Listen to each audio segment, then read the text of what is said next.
Welcome to everyone who's joined us this evening for a talk by Carne, a proponent of anarchy and the Executive Director of Independent Diplomat. Warwick Politics Society is delighted to be hosting him this evening. We are very grateful to New Statesman for sponsoring us and also to Raw for filming it. There will also be an interview with Carne released afterwards. If you have any questions, stay until the end and they will be answered hopefully. So without further ado, Carne, everybody.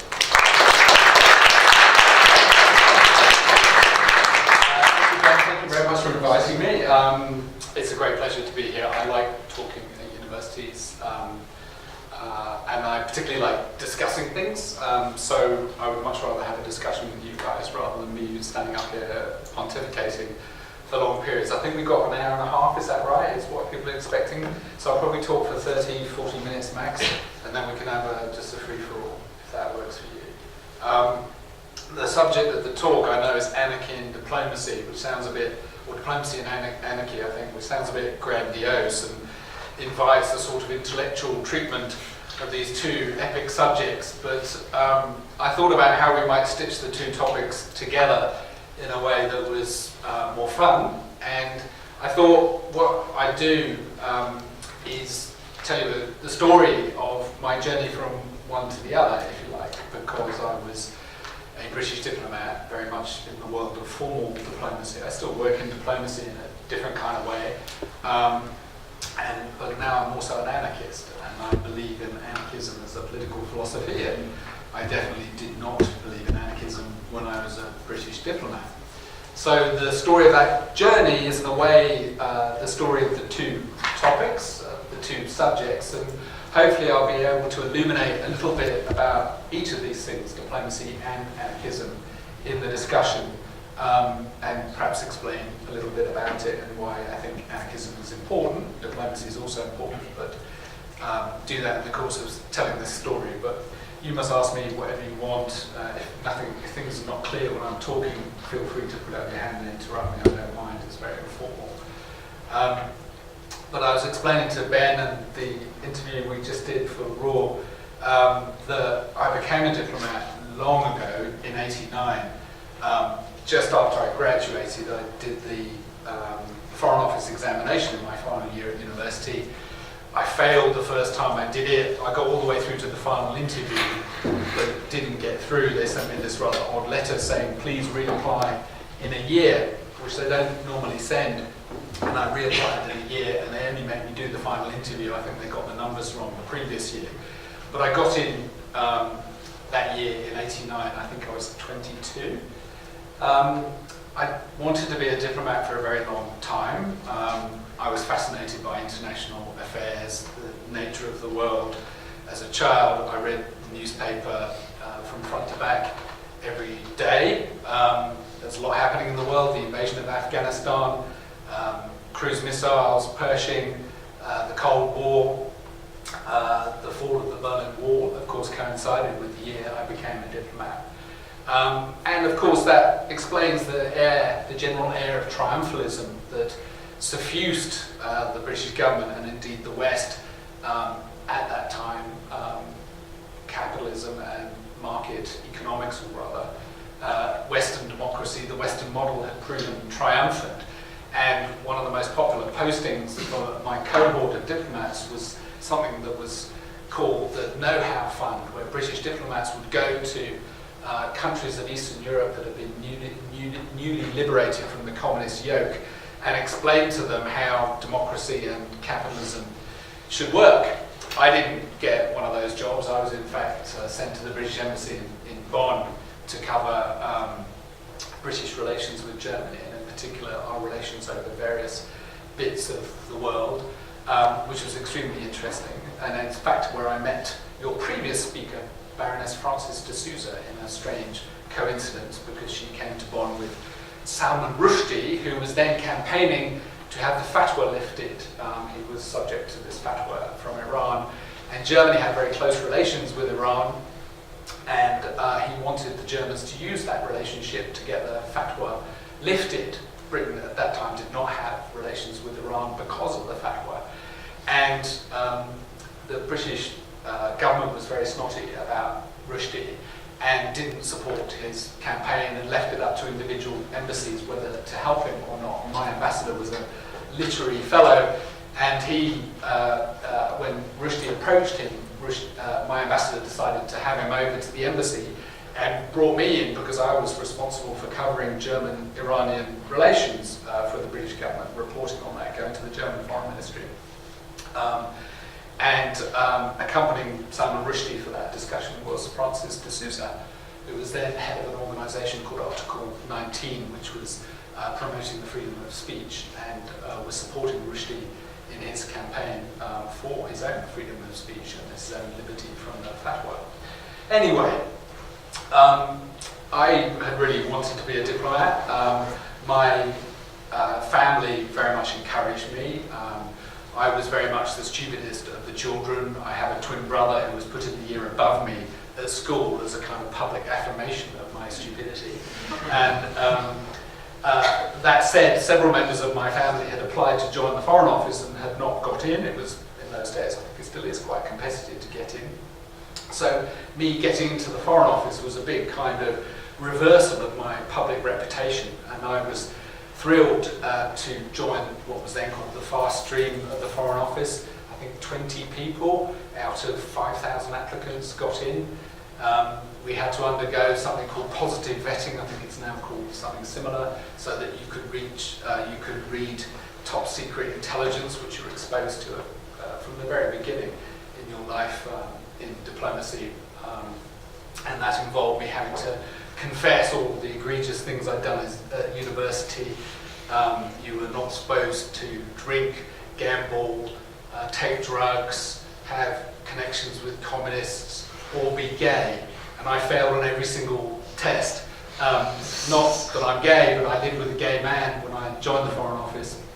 And that alone was cause for suspicion, and my entry into the Foreign Office was delayed because of all these stains upon my background. But happily I was able to convince them that none of my crimes were sufficient to prevent me being trusted with the secrets of the state, and I got in. My first job was to work on the exciting subject of Britain's relations with the Netherlands, Luxembourg and Belgium, Benelux. And as I mentioned, my first posting was to Germany, where I spent 3 years, extraordinary years. Germany is an extraordinary country. Any new German here?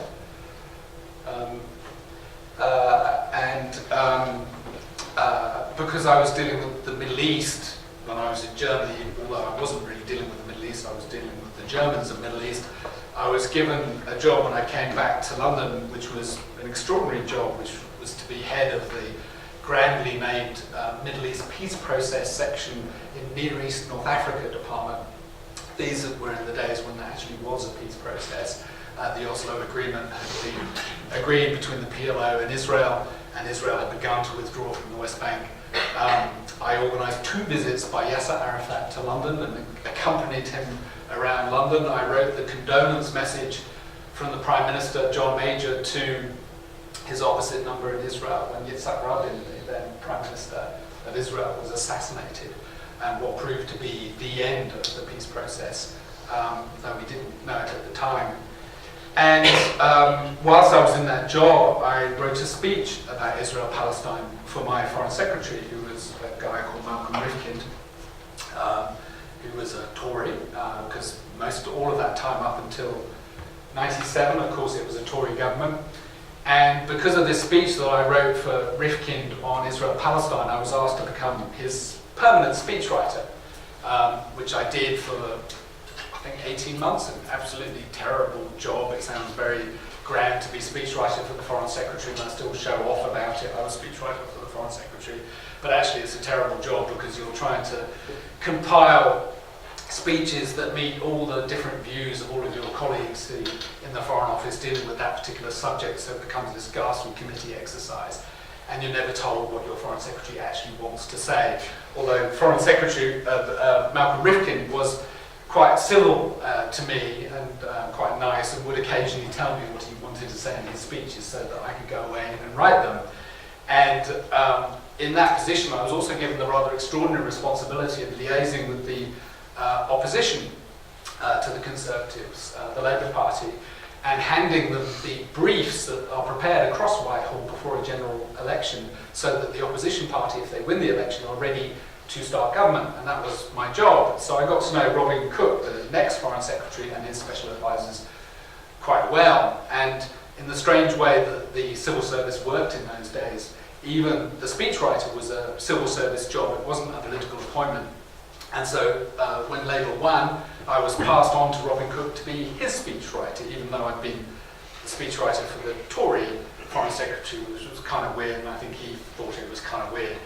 And my tenure with him as speechwriter was very short and unsuccessful, and he fired me within about 2 weeks of me attempting to write speeches for him, which was bitterly disappointing because, of course, I saw myself as a bit of a lefty and was thrilled that 17 years of Tories had finally come to an end, and also that people never get fired in the Foreign Office.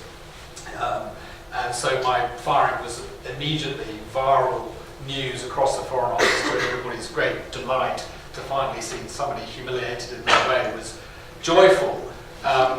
And to compensate me for that humiliation, various nice senior officials decided that I should get a nice posting. And I was sent to New York to be in the British delegation to the United Nations, which, as you can imagine, is an amazing posting because New York's an amazing place to live. And to be a diplomat at the UN for the Brits is an amazing diplomatic job. Most of diplomacy is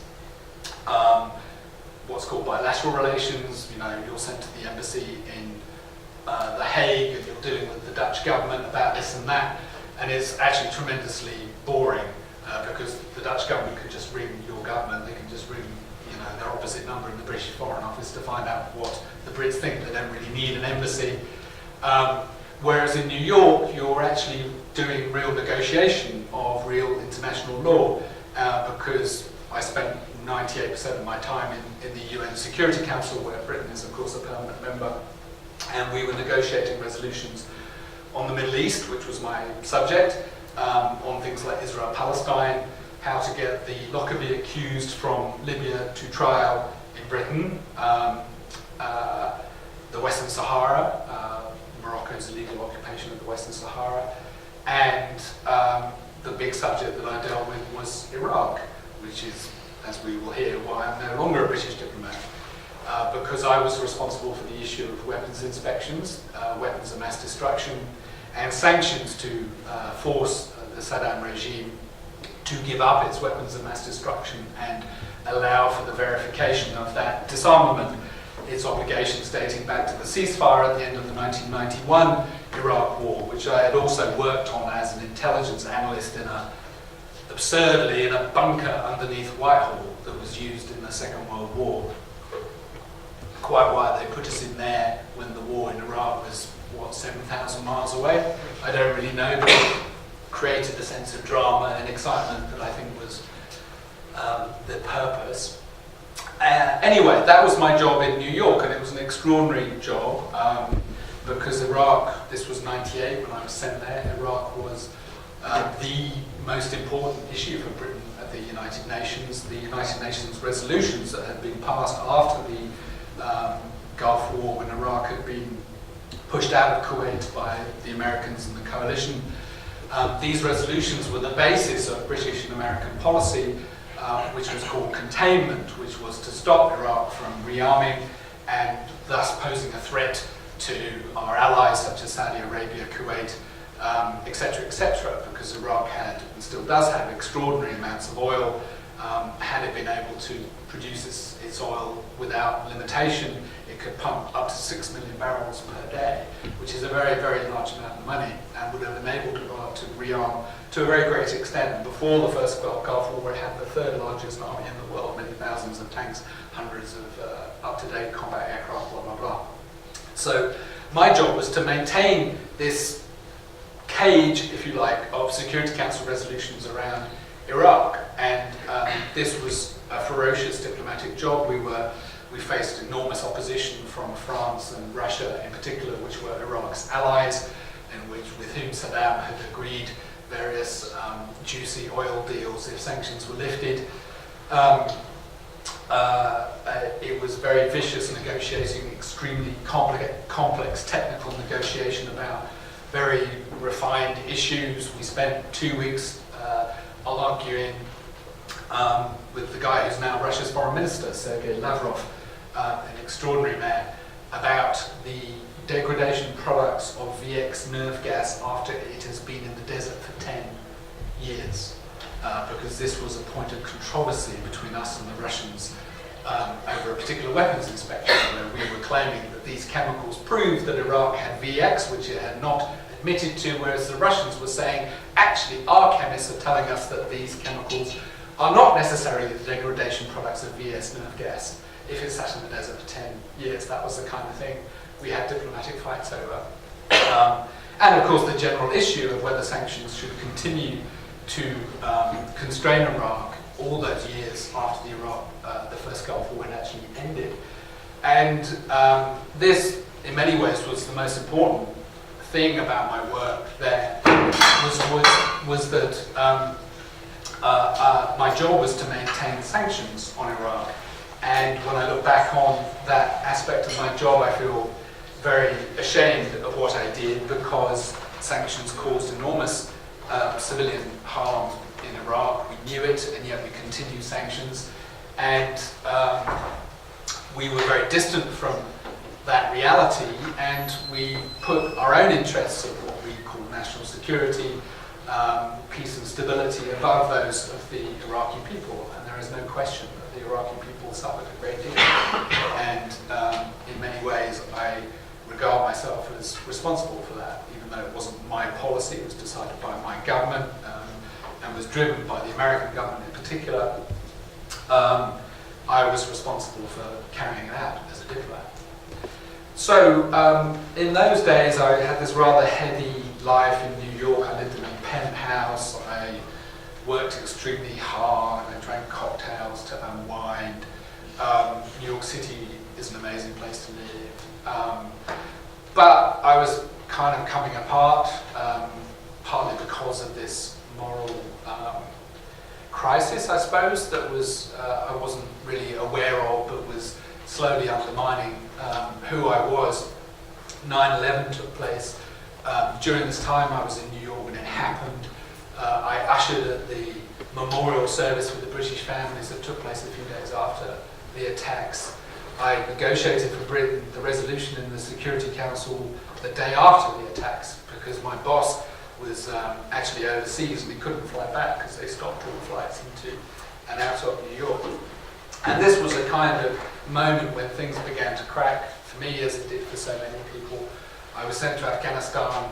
I negotiated the establishment of the International Security Assistance Force in Afghanistan, which was the international presence in Afghanistan after the Taliban were defeated, which is still there to this day. Not that we expected that at the time. And because I also knew about Afghanistan, I was sent to Afghanistan 6 weeks after Kabul fell, and served in the embassy for a short period, covering what was grandly called political affairs in Afghanistan, which was a slightly absurd business because it basically involved me going and talking to the people we won the war with, and pretending that this was some kind of meaningful discussion about Afghanistan's future, when that future had already been determined. It was, however, extremely interesting, a very beautiful place, a very exciting thing to do. As a diplomat, I travelled around in a Special Forces Hercules, accompanied by a platoon of Marines as my bodyguard. It was a pretty extraordinary experience, and I think all of these things, this glamour, this excitement, helps obscure some of the basic nature of what you're actually doing as a government servant. And when that came to an end, my tour in New York finished, and I realized that I just kind of had to stop. And in the Foreign Office, you're allowed to take up to an unlimited period of time off and then return to your job called special unpaid leave, which is an extraordinary privilege you get in government. No private company would give you that privilege. But I took a year off and spent it studying in a library in New York University, and read, trying to rediscover what I really thought about things, because I had kind of lost my way. I kind of forgotten why I did what I did, and I felt that things were kind of basically wrong. That New York at that time was, effervescent with the dot-com boom. Lots of people had a lot of money. The stock market was booming, and yet 5 miles up the road in housing projects, people were not getting enough food.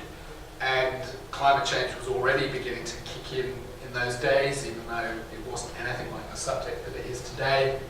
And people were not talking about it. Inequality was rapidly increasing. This was the Clinton administration, then the Bush administration. Even under the Clintons, nobody talked about it, and yet the evidence was all there. And so I began to doubt this model of society that I was paid to propagate. But what would be a better model?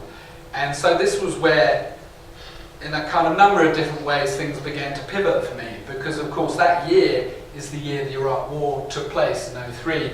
I was in New York whilst Britain was arguing the case for war in the UN and publicly here.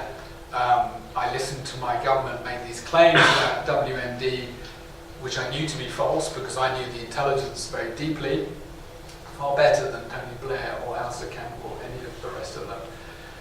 Not least things like the degradation products of VX gas after it's been in the desert for 10 years. And because of that expert knowledge, I knew that my government was lying. And this was a kind of devastating realization to me. I was like, what? I literally couldn't it was like some kind of sort of disjointedness about the way I saw it. It was like something's happening, I don't really see it, and I don't really understand it, and I was bewildered by it, I think is the honest description. And the war started, the Allies, the Brits and the Americans went in, things started to fall apart. I was due to go back to the Foreign Office. I'd been promoted. Ironically, they wanted me to be head of Reconstruction Department in the Foreign Office, post-war Reconstruction Department, which was kind of ironic. But I refused to go, and I stayed on my special unpaid leave, and I went to Kosovo to work for the UN on secondment from the British government. Because I just couldn't face going back to London. I couldn't face going back to deal with all of these lies, my own disillusionment, this kind of crisis that I'd reached. I didn't want to confront it, and it was better just to go somewhere else. And I went to Kosovo.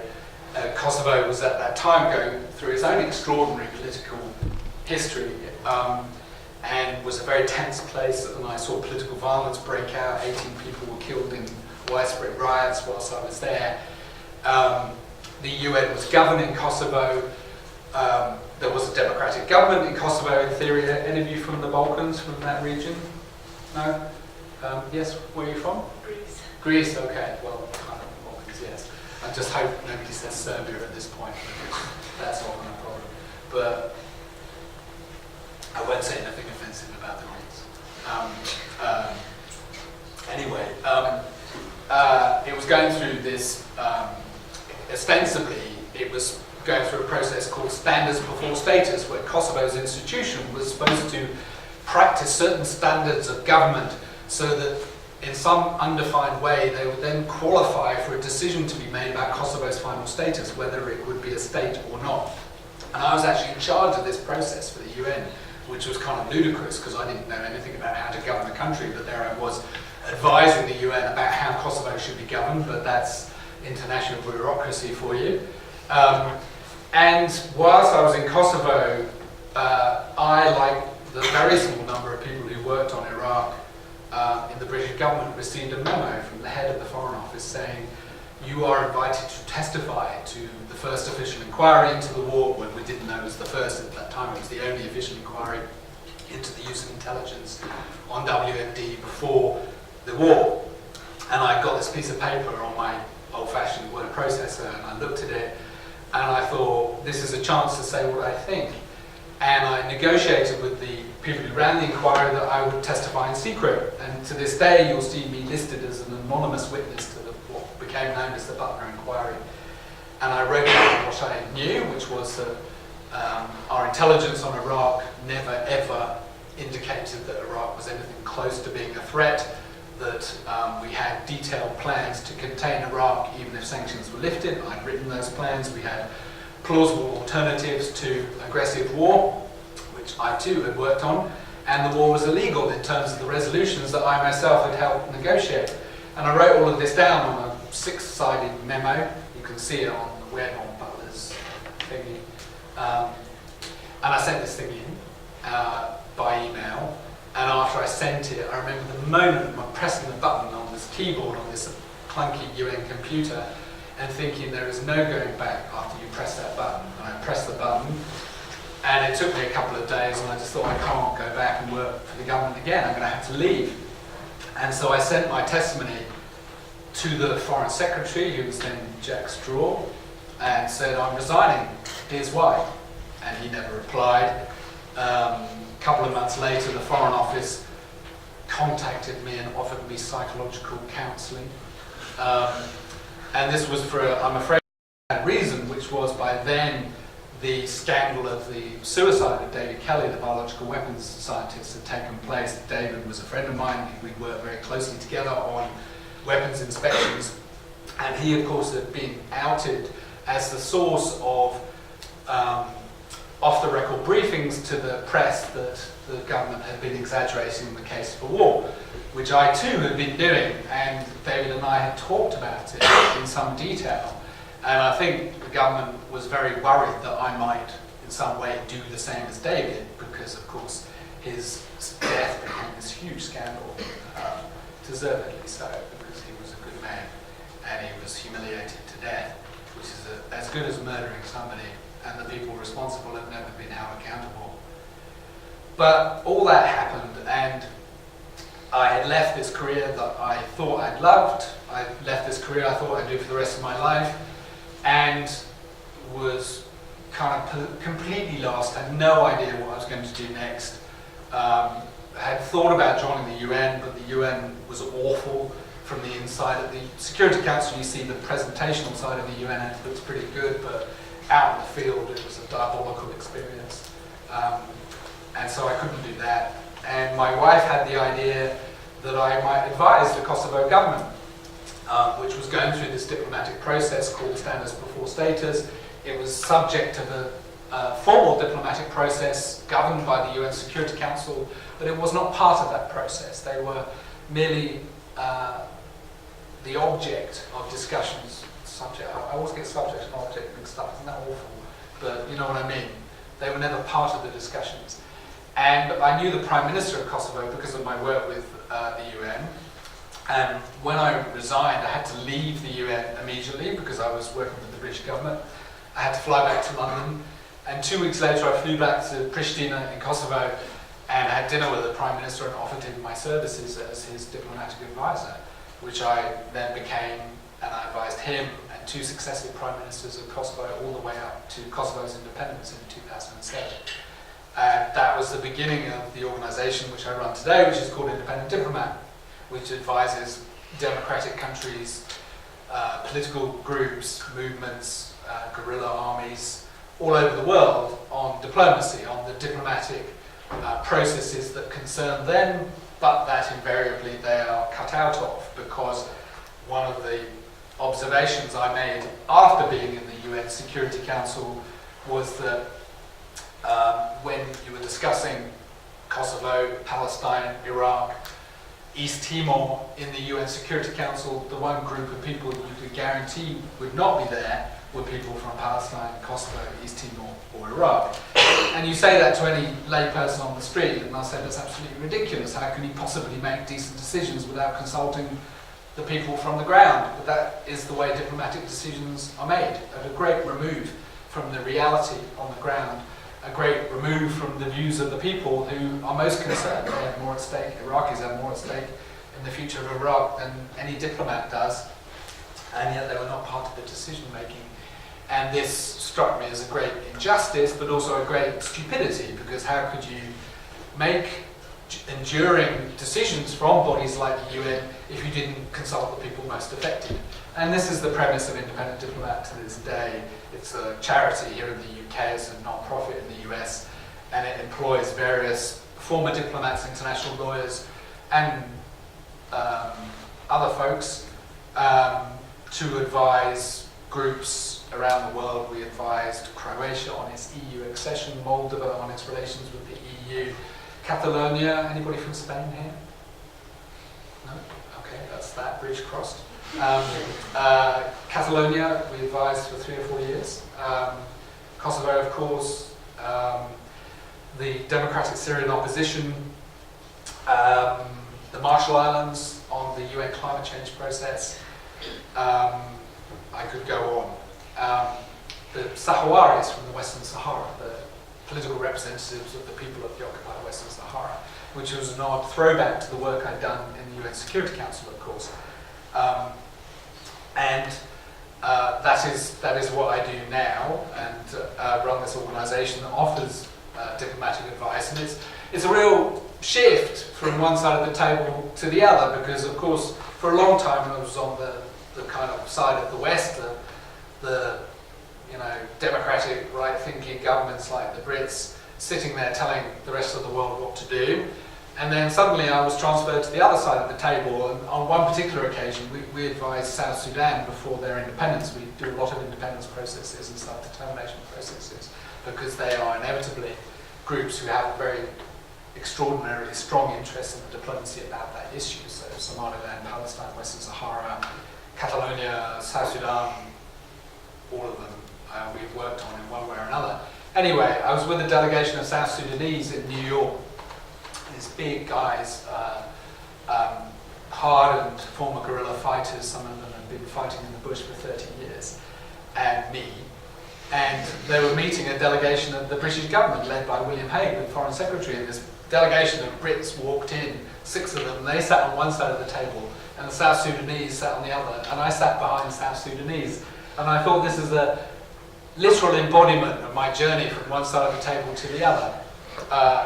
And all these Brits, and William Hague was like looking at me, I was like, who's that guy? And some of the Brits I kind of knew, of course, because I'd worked with them. And they were, it's that Carne, Ross, and what's he doing over there? So that was fun. It is an extraordinary experience to work with people who fought in the bush for 30 years, and people who live in occupied countries, and people who are fighting with their flesh and blood for self-determination and independence.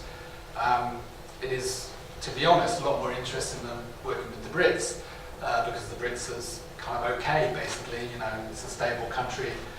It's very sure of itself. When you're in a guerrilla army or a government like Kosovo, things are not so easy. Things are not set up for your benefit. You are amongst the powerless, or the rather much less powerful. You are not the powerful. When you go to the UN Security Council, you get blocked by a security guard who says, you're not coming in, like a nightclub. Whereas if you're in the British delegation, as I used to be, you just sweep through the security guards, you get your own special office to the side of the UN Security Council. It's like being in super first class, and when you're with the powerless, you're like, you don't even get on the plane. When I first took the Kosovo Prime Minister to New York, we were able to get him in to watch Kosovo being debated in the UN Security Council. So he had the privilege, quote unquote, of watching his own country being debated by other countries at a discussion at the UN Security Council where he was not allowed to speak. And he was happy with that, because at least he got the chance to watch it, and we had an extraordinary time celebrating that evening in New York, driving around in a stretch limo, visiting all the supposedly Italian restaurants in New York, which were in fact run by Kosovars, and singing liberation songs. And having to celebrate Tony Blair, which I found very difficult, because Tony Blair's a great hero in Kosovo, which was awkward for me, but anyway.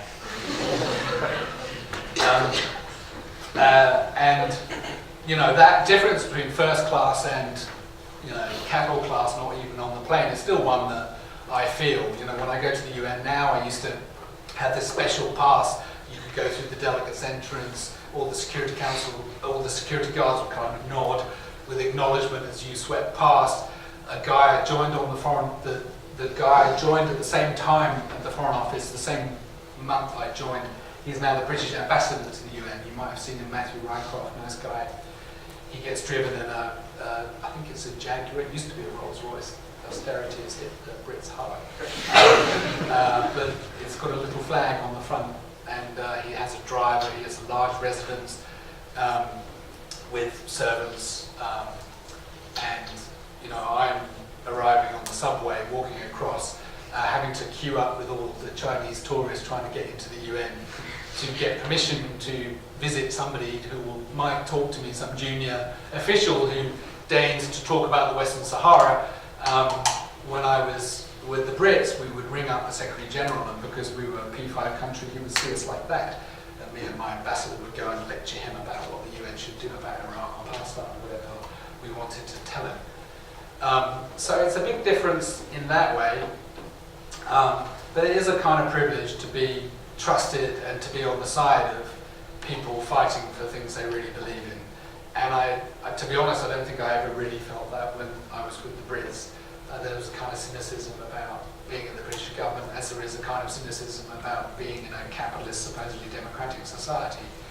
Kind of, as Adam Curtis put it, what's it all for? And this was the other sort of parallel journey I made from this professional path, which was a political, philosophical journey from a belief in the status quo of the kind of economics and economy and politics that I was taught at university many years ago. A market economy lightly regulated by government was the best for everybody, would lift all boats up, would provide for democratic representation for all people. A very solid, logical, circular theory that we're all supposed to believe. But I began not to believe it, not least because I was in that democratic government and I saw the way people really behaved, including over the most grave duty of government, which is, of course, war. And that led me to explore alternatives to the conventional orthodoxy. And I read and I studied and I talked to people and I visited to places. And one of the virtues of my life is I go to extraordinary places. Well, I don't so much anymore because for various reasons. But anyway, I used to go to Palestine, Kosovo, southern Algeria, Somalia, all these places, extraordinary places, and you meet people in places that we just talk about. And what you find, of course, is that they are perfectly normal people trying to live lives that most of us want, of security, our children getting looked after, etc., etc. And you begin to see things a bit differently. And you begin to realize that this is not the best way of living. And you begin to ask yourself, well, what might be a better way? And I started from first principles, which was, what is the best way to live a decent life? And that is, of course, to be free. And how are you truly free? Well, when nobody has power over you. And when somebody has power over you, or an institution has power over you, by definition, you are doing things that you wouldn't otherwise want to do. That is the definition of power. And even in a democracy, we are not truly free because we have been signed up to the so-called social contract, which we in fact never signed up to, or were never asked whether we signed up to it, that in return for our liberty we get stability. The Hobbesian contract that government, the Leviathan, will provide peace and stability as long as we obey its laws. And that is our obligation, to obey its laws. You're never asked if you want that contract, but it's assumed that you sign up to it. And of course, implicit in that is you're not truly free. What would be a society where people were actually free? Well, one where people have no power over each other. And there is only one philosophy that offers that, and that is anarchism. Because the core principle of anarchism is that nobody should have power over anybody else, which I think is a very beautiful thing. And it leads to various other conclusions about how society should be run, because if nobody can have power over anybody else, you can't really have a coercive government. You have to govern yourselves. You have to negotiate with each other directly to organise your affairs. And this leads anarchists to propose self-government, horizontal forms of organisation, and various other implications about how society should be organised around those basic core principles. And I read about this and I found the ideas very appealing, and I read about the times when anarchism had actually been attempted, in particular in Republican Spain during the Civil War. in Catalonia in particular, where anarchist society, self-government was put in place. Peasants took over the farms because, of course, and workers took over the factories because, of course, the other side of freedom is economic freedom. You can't have political freedom if you don't have economic freedom.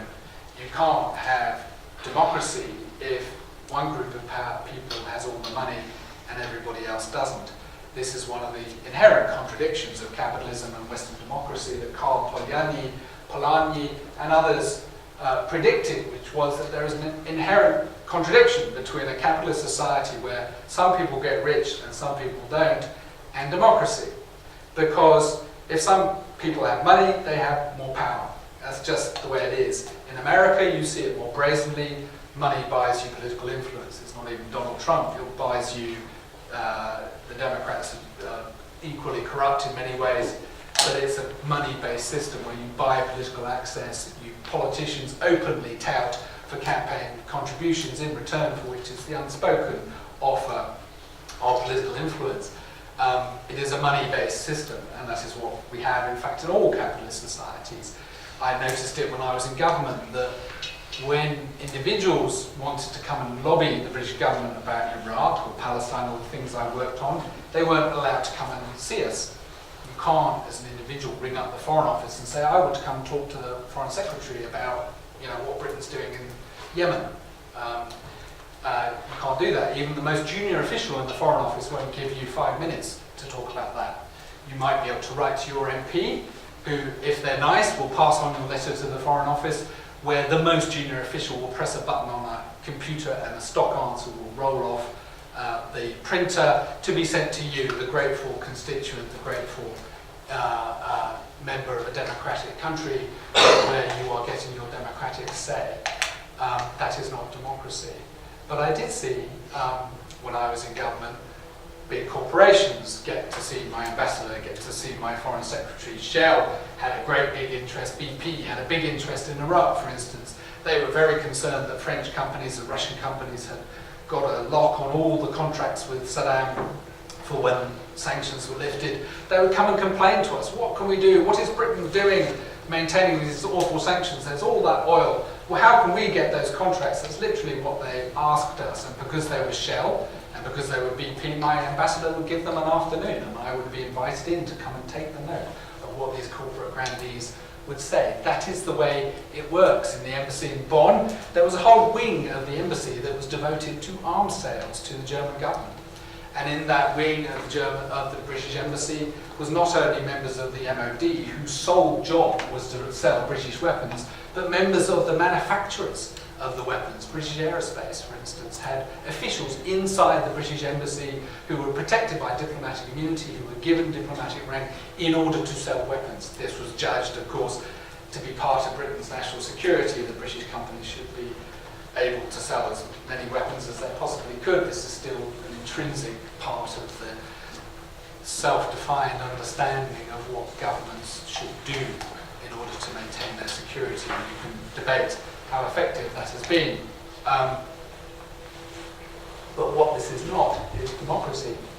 And as inequality accelerates, and it's got a great deal worse than it was when I even began to explore these ideas, it's getting worse very, very quickly. The climate warms. We seem to be in a perpetual war. When I experienced 9/11, you could not have made me believe you that, what is it now?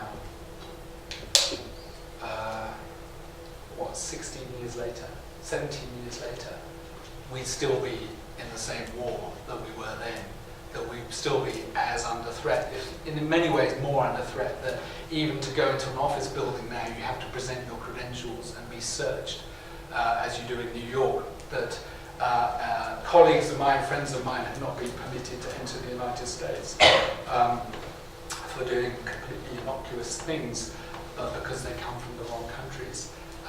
This is the state that we live in. I don't see any chance of this changing anytime in the near future, and will probably endure, certainly for my lifetime, and I hope not for your lifetime, but I think there's a pretty good chance that it will. In short, the way that the world governs itself and supposedly democratic societies govern themselves is not working. To me, the empirical evidence, you take a scientific approach to this. I read Thomas Kuhn's Structure of Scientific Revolutions when I was in that library in New York. What he says is that a paradigm is developed to explain certain phenomena in science. And in the theory of paradigm shift, a term that we're all familiar with, evidence builds up that that paradigm no longer works and a new paradigm replaces it. We are in that period. The evidence is building up that the current paradigm of democracy and capitalism, as they call themselves, is not working. The evidence is clear. You can see it in the warming temperature, you can see it in inequality, you can see it in rising social tension, you can see it in the psychic feeling that I think many of us suffer from, which is, what the fuck is this all about? Why are we doing this? Why am I labouring under all this debt to go and do some bloody job I don't even want to do? You sit on a commuter train watching those wan, dead faces thinking, what is free about this? How is it that in the 21st century, this era, a technological achievement that we've got to this is how we spend our time? This is not true of everybody, of course. I'm making generalizations, but you know the point that I'm making. And this, to me, is a compelling case for us to explore different ideas. And anarchism is one I would propose to you that you should consider in this exploration. I would suggest to you that in the 21st century it's actually more plausible than it has ever been. The nation state is in decline. We live in a transnational world. We deal with global phenomena, not just national phenomena. We're dealing with a global society where national identities matter less and less. I look at you, I see a much more diverse, variegated audience than would have been the case 20, 25 years ago. I moved back to London after nearly 20 years in New York City. I found a city that was unrecognizable from when I was a child in that city, in all the best ways. Far more cosmopolitan, far more racially mixed. A transformed society, but one that indicates a changing world, and where the nation state as the organizing unit of that world is less and less appropriate. We need new political forms, and surely one that we should consider is one which starts from the premise that we should be free, that we should negotiate our relations directly with each other in a peaceful, non-violent way, that rejects violence as a political measure, where the means, above all, are the ends. Anarchism, unlike capitalism or indeed socialism or communism, does not say things will be better in the future. Capitalism claims that things will be better for all of us in the future. If only we wait long enough, everybody will be better off. That's why that person can have $60 billion and that person can live on $2 a day. In the end, that person living on $2 a day is going to be better off because of that person with 60 billion. That's how it works. Communism claims that there will be an equal egalitarian society. In the end, at the price of your freedom, at the great price of freedom today. Anarchism doesn't claim that there's a utopia in the future. It just says if we start today treating each other respectfully and without coercion, things will be better immediately. In the workplace, in your social relations, in politics, in the economy, if we started to adopt these principles as organizing principles, cooperatives, for instance, rather than hierarchical for-profit companies. Cooperatives are demonstrably happier places for their employees. They are plausibly competitive. John Lewis, of course, the most famous cooperative in Britain, has survived like 120 years in the most competitive industry, and yet its workers, its employees, its partner owners enjoy some of the best conditions of work of any private company, and they own a share of the company.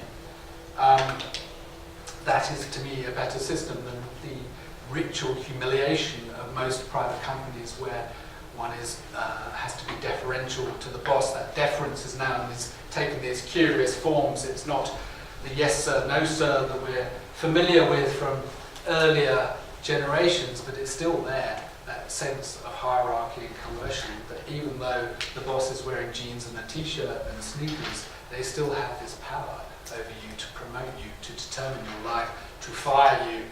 In America in particular, that power is of epic importance because, of course, because your job brings with it social benefits, including healthcare. Anyway, there's a place in northeast Syria today where these ideas are being implemented, a place called Rojava.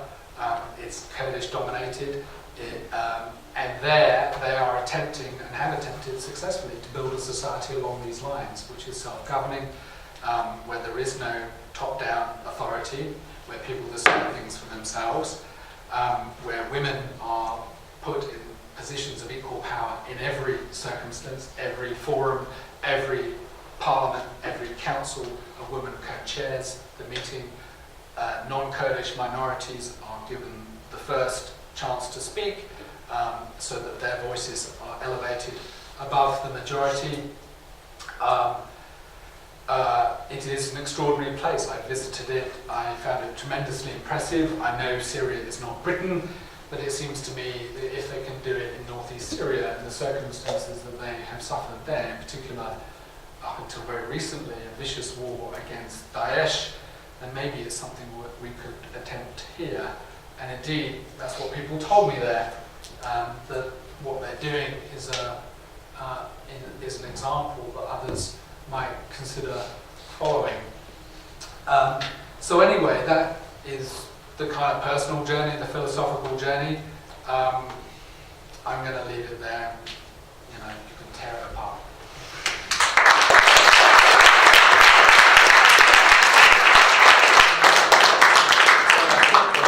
As expected, I talked rather longer than I thought, so apologies. If you want to leave, you can. I won't be offended. But anyway, who'd like to say something, express outrage, ask a question, ask for an internship? Go to the website. You sir. A lot of the ideals that you kind of said that were present within your form of anarchism, what would you, about the equality point, would you accept an argument to say that some of those are present within libertarianism? So for instance, would you rather have libertarianism than socialism or communism or capitalism that we currently have? No. Libertarianism says everybody should be free to do what they wish without any restriction. Anarchists put society above the individual and suggest that our obligation is to each other. And I personally believe that in a spiritual, personal sense. I think that actually the individual is a very impoverished way of thinking about our lives. We actually only exist in each other. We actually only flourish in our relations with others. If we were alone, I think we would seek to end it pretty quickly. Solitary confinement is punishment for a reason. And one of the many, many problems with libertarianism as an idea is it does nothing about the inherent inequalities that are intrinsic in society, particularly in a society that inherits profound inequalities, whether between genders or between races. I find it striking that it's often, and I don't mean you, and I know you're not proposing this, but it's often white men who believe that libertarianism is such a great idea, not least because it offers a chance of preserving their privilege. So I don't really accept it. And in America it's interesting because libertarianism there's enormous support for libertarianism. You'll see young people on the subway reading Ayn Rand. And I find this really, really odd because America is just so not a libertarian society. It's really the very opposite of a libertarian society. It's highly conformist in lots of different ways, including on the right. On the right, the so-called libertarian right is in many ways more culturally conformist than the left. So it's a position that's rife in contradictions and paradox. No, anarchism is concerned with society above all. I wrote a little book about this called The Leaderless Revolution, which discusses this. And Max Stirner is often seen as one of the philosophical fathers of anarchism. He was an uber-libertarian, and he believed that you would only have stability when you would only have a human flourishing and human freedom, and indeed stability when people did absolutely everything that they wanted. And that was the only way to organise society. And I think that's a very interesting idea. Because, what it brings us to is a position of authenticity. Authenticity is now the domain of psychotherapists and talk show hosts, and we're all supposed to be authentic, but it should be intrinsic. If we're not being authentic, then what are we being? Are we just acting? And if so, for whom? And so I think there are interesting elements in Stirner's philosophy, for instance, that I would take away. Anarchists believe in the same idea, but they also believe, above all, in the absence of coercion. And libertarianism does not explicitly reject coercion, and that seems to me crucial.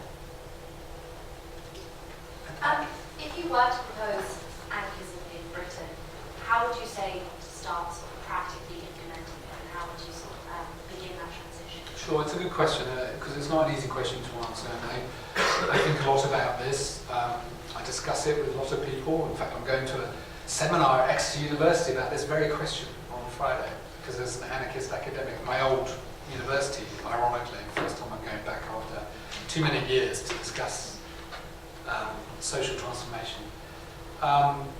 I've long said that it needs to be incremental, that individuals need to take action themselves to transform their own consciousness and their own circumstances, their own workplace, establish cooperatives, demand different forms of democracy. This morning I was at a parish council in Queen's Park in London, where they've set up a different form of democracy, where local people decide how to spend an addition to the council tax on their local circumstances. It's not anarchism, I would never call it that, but it's the beginning of a different kind of democracy when it's in people's hands.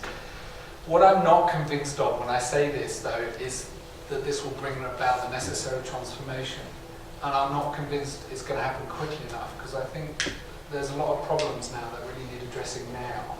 Jeremy Corbyn is not going to do it. He's a state-based guy.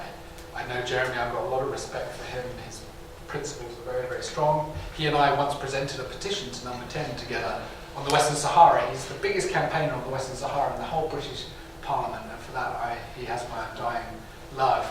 But he's a state guy. Socialism believes in the power of the state to correct society's problems, and I don't. I believe it has to come through people's own volition, through a different moral order, through us persuading each other, not coercing each other. And I don't think he will fix things. I don't think he will fix society. I don't think he will fix the economy. He sure as hell is not going to fix climate change, which concerns me more and more. So what is that revolutionary transformation? How is it going to come about? I worry it's going to come about violently. I think I predicted Trump 10 years ago, because this crisis of democracy and capitalism could go two ways. It could either go towards autocracy and authoritarianism and nationalism. That is what is happening in America. Democracy, it's not democracy anyway, but what passes for democracy is under severe threat in America today. Things are really, really bad there. We kind of think he's just a goof and a buffoon. He is ripping apart American society right now. It's very bad, and I feel bad for my American friends. That is one way it could go, and I think there are signs of that happening here. Or it could go in a more, radical direction that I would suggest. But that does rely on people doing it, and I worry that the consciousness is not there, the education's not there, and people, despite the so-called freedom we live in, people feel terribly constrained. You guys probably have mountains of debt on your shoulders. You've got enormous careerist pressures on you, far worse than I experienced when I graduated. What's the job going to be? How am I going to get the internships? How am I going to get the CV to get the internships? The pressure on you guys is terrible. And that limits your political freedom. It just does. And that's a bad thing. And so if it doesn't come from you guys, where's it going to come from? Young people, quote unquote, are often the source of political change. They were in Russia. I was reading an extraordinary history of the Russian Revolution. And you realize how young the revolutionaries were.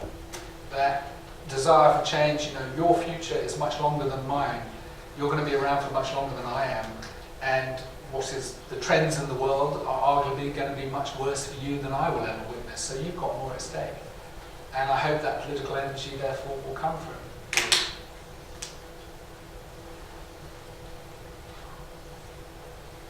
Yes. Could you tell us more about this north-east Syrian sort of, I don't know what you call it, community? Sense? Sure. Well, very little's written about it because it doesn't fit into the cartoon paradigms of the way the West looks at the Middle East. The Kurds are traditionally people who just want their own state. They don't want their own state in northeast Syria.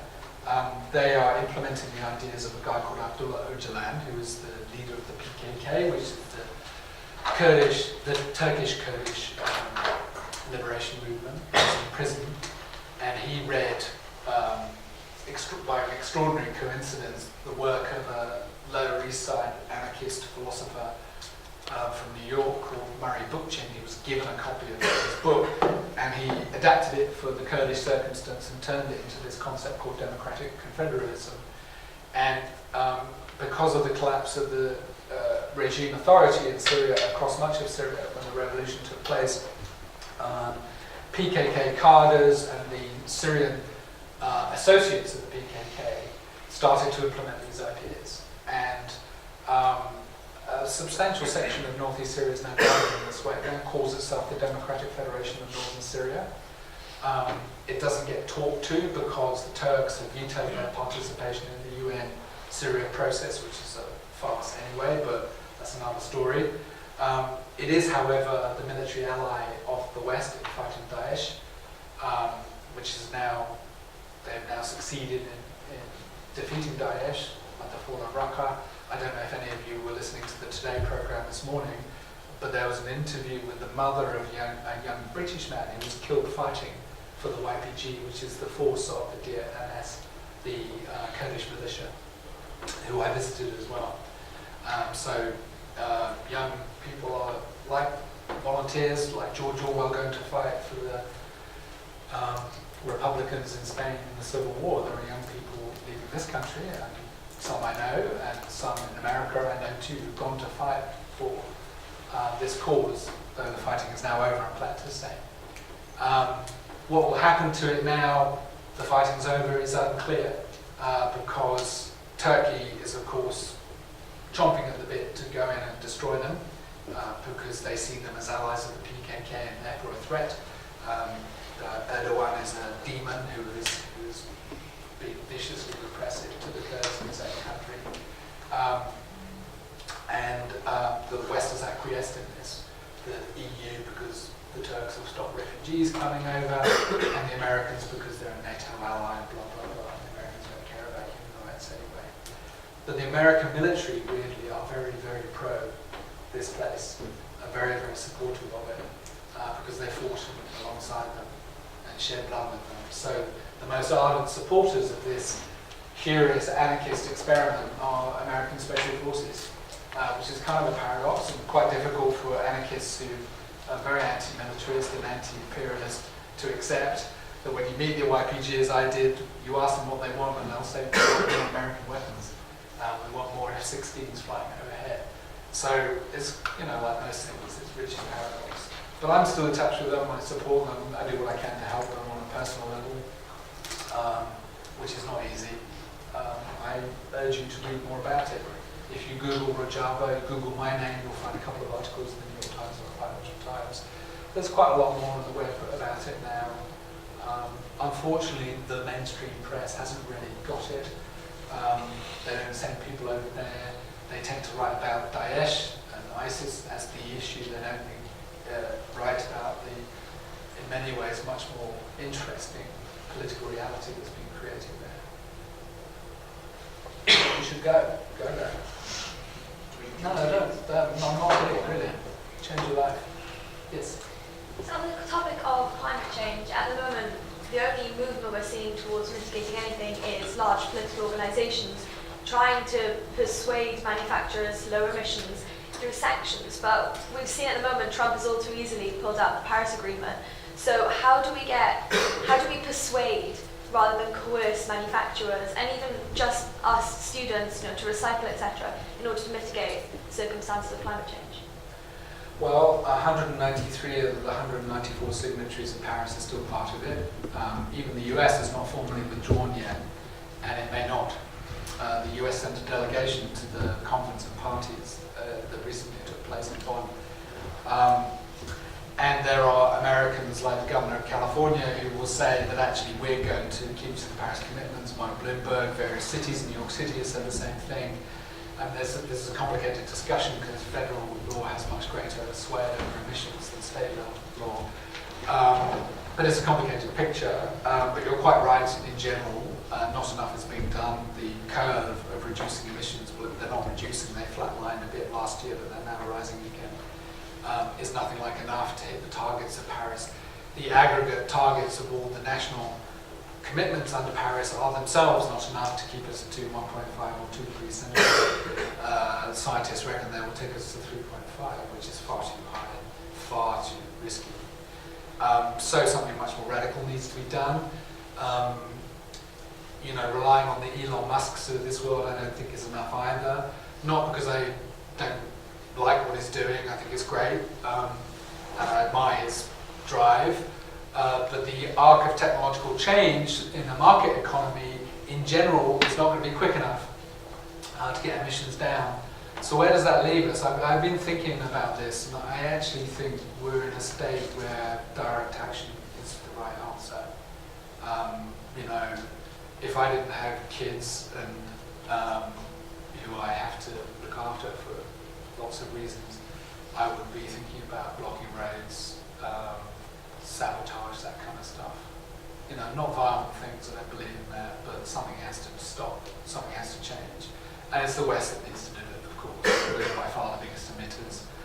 And I think, change can happen. I don't see what's so difficult about this. You read, I try to read history, and what you read about is people creating extraordinary, magnificent change in their societies because they dream of it, they have this vision of it. We seem to have lost that. We seem to think that things can only happen incrementally with a bit of lobbying, a bit of pressure, vote for a different kind of government. And that sense of potential transformation has been lost. And yet we have this extraordinary technological tools now, above all the internet, the power to communicate. I think that the possibility of social transformation internationally now is so much easier than it was because change in one place, Harvey Weinstein gets outed for his behavior. One man in one place gets outed. It leads to a global movement that is transforming social relations in a very dramatic way, very quickly. That's a very exciting thing, and I don't see why we can't apply that in other areas. People say, it's much more difficult to transform the economy and blah, blah, blah, oil-based economy, blah, blah, blah. I don't really buy that. I really don't. People went through far worse things, far greater hardships and do with a bit less carbon-based energy. I mean, come on. 40 million people died in the Second World War and people got through it. Society improved dramatically after it. There have been moments of great transformation, and I think we probably need one now on the environment, but also on the other things we talked about. I think it may happen actually, because I think people are starting to get it. I think the science is so much worse than it was when I first started working on this subject many years ago. The science is getting worse and worse with every iteration, and it's really very scary now, very scary indeed. And I think when you've got that level of emotion and anxiety, that's going to produce more radical politics. And I suspect we'll see more, eco-extremists, they'll be called. I think that will start to manifest itself because folks are not seeing the necessary action.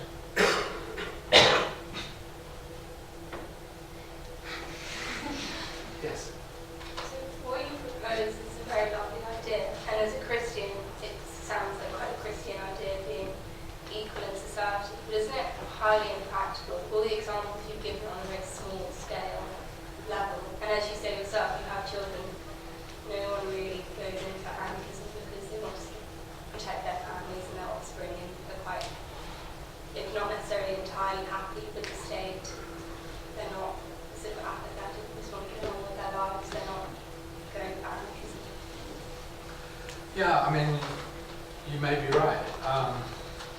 I like that you picked up that it's Christian. I often So you can think of Jesus as one of the first anarchists. You read what he says, it's all about anarchism. All of it. Anarchism has existed as an idea for a very long time in different forms.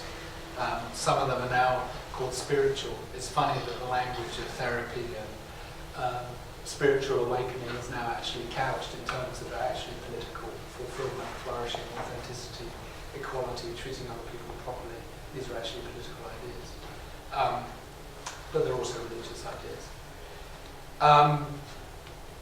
I don't believe it's beyond man to create a different society. I don't see why it's immutable that we have a society like we do.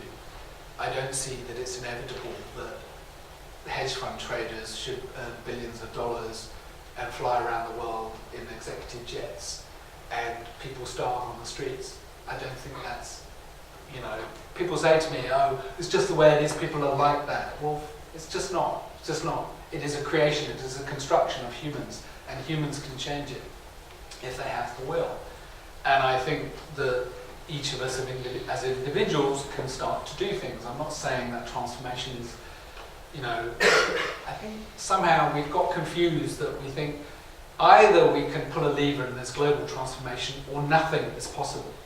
And actually that's not true. That's not how great social change happens. It happens through individuals. You look at the history of the feminist movement, of gay rights, of civil rights in the US, it starts with a few people doing things, thinking things differently, starting to talk about it, discussing tactics, trying different tactics. It's not, I can't give you that pathway. I can't say go out there and do X, Y, and Z and you're going to see the society I'm talking about. I can tell you the principles that I think are plausible. I'm not a radical. I'm from a very bourgeois, middle class, boring background. And I think it's possible. And I've come to this conclusion. And I therefore think it's not that fantastical to think that it's possible. I think it's perfectly plausible. And I think it's rather sad that we've given up that aspiration for great change in our society. And there are revolutionaries across history who never gave it up, who sacrificed a lot, and a lot more than we will have to sacrifice. I talk about my children because I'm not going to go out there and get arrested. But there's plenty of things I can do, and there's plenty of things I'm trying to do. For one, supporting Rajava, for another, coming to talk to you. Things I do with my organisation, things I'm thinking about in terms of political action, what I'm trying to achieve now back in Britain politically. I'm not going to give up. This is what gives me meaning. This is what gives me hope. Otherwise, what am I going to do? Lie there and think, these fuckers get to decide how my life is? Theresa May and Donald Trump get to determine our future? Screw that. I'm not going to put up with that. No way. I'm not living, I'm not putting up with that. I can do, what I do may not work. It may be ineffectual. It may only be a little thing. But it sure as hell works for me better than doing nothing. Yeah. But would you perhaps not have more effect implementing your ideas, working within the state? Perhaps one of the quietest politicians in history, Clement Attlee, got a great deal done. Sure. No, I agree. You're not wrong. And there's many different ways to nirvana. I'm not claiming I know the answers. I'm just trying to paint a bit of a picture of what might be possible. I would say, however, though, this argument that I often hear, which is you can change the system from within, I don't actually believe that anymore. Because I was part of the system, and I didn't change it, it changed me. I became part of the system. I did terrible things when I was a diplomat, things I'm now ashamed of. And I thought I would never do that. I remember talking with my sister before I joined the Foreign Office and saying to her, if ever I'm asked to commit an immoral act, if ever there's a line of Jews waiting above a ditch and I get the gun, I won't do it. I'll resign at that point. And it didn't happen. I did do it. I did sanctions on Iraq. I did that. I can't pretend I didn't. And that was one of the worst things the British government's ever done. It's arguably worse than the war. And I happily participated in it. And I didn't stand up against it. And I saw myself as a thinking, conscious person with a moral conscience. It changed me. I became part of it. And so maybe I'm just weak. The people are stronger. I don't reject the Clement Attlee model because I also think we need politicians to start doing this, and I think great success will come to politicians who start talking about this. They won't, because turkeys don't vote for Christmas. And the political class we've got now is pitifully weak and unimaginative. So it may come from outside. But if a politician emerged, if somebody, a young woman in the Labour Party suddenly replaced Jeremy Corbyn talking about radical devolution, talking about promoting cooperatives, about a massive effort to transform the economy, that is a plausible model of change too. The trouble is, in order to get out the greasy pole of politics, you've got to buy into all the bullshit that they believe in. It's funny, I'm digressing a bit now, but I was at a discussion of Labour Party people yesterday, because I'm quite interested in this. I know them, and I know the Greens, and I know even know Tories, my God.